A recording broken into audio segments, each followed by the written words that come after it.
When you were in your early 20s, what were you doing? Watching Netflix? Playing video games? Studying? Watching Instagram stories? Well, this Greek man at the age of 20 started one of the most important events in human history. To be fair, Alexander didn't build everything from scratch. This man was not only lucky, but destined for greatness.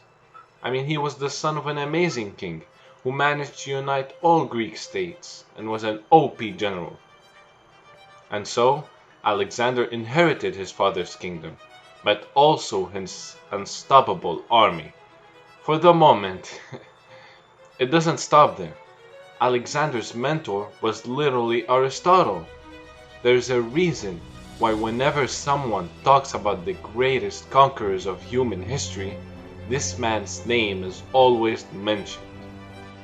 The famous conquest of the Achaemenid Empire.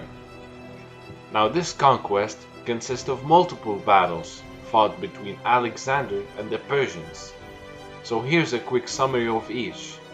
Context: the Achaemenid was the biggest empire at that time, and almost nobody dared to mess with them, but Alexander was not nobody. Battle of the Granicus. This is the first encounter between Alexander and the Persian forces. So Alexander did a surprise attack to the Persians late in the day and gave him the advantage and won the battle. But the fighting was fierce and he almost died. Still, big W for the young king. Battle of Issos. Basically, after the previous battle, the Persian king got mad and personally decided to lead the army against Alexander. They fought in a disadvantaged area for the big Persian army. Alexander was hella smart and took advantage of this by focusing his soldiers on one target, the Persian king. Again, the Persians were tough, but Alexander and his companion cavalry eventually succeeded at their plan to punch through in a middle wedge attack and came up on the flank of Darius' personal guard. Darius is the Persian king, and forced him to flee, which made the Greeks win. Another W for Alexander.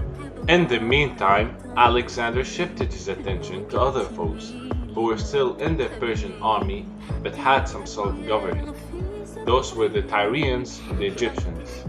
The Tyrians refused Alexander's rule, so they had to face the consequences by obviously losing. The Egyptians, however, saw Alexander as a liberator and welcomed with open arms. Also, Gaza is now Greek. 3 extra W's. Battle of Gaugamela. This one's very cool. So the armies meet and Alexander is outnumbered. He had 47,000 soldiers and the Persians 120,000 soldiers. So Alexander knew he could not defeat the Persian army.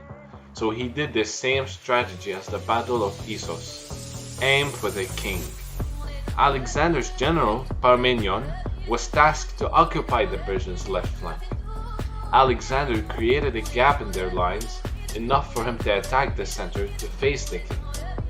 The Persian king got scared and fled, and so the remainder of the Persian army also broke and fled, which gave Alexander the W again. Perhaps his biggest one, because this battle decided the war results. These battles conclude Alexander's conquest of Persia.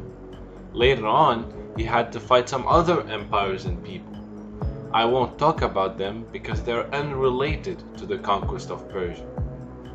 We can maybe do another part where we go deep in these wars and battles, but in this one, it was mainly Persian. Goodbye.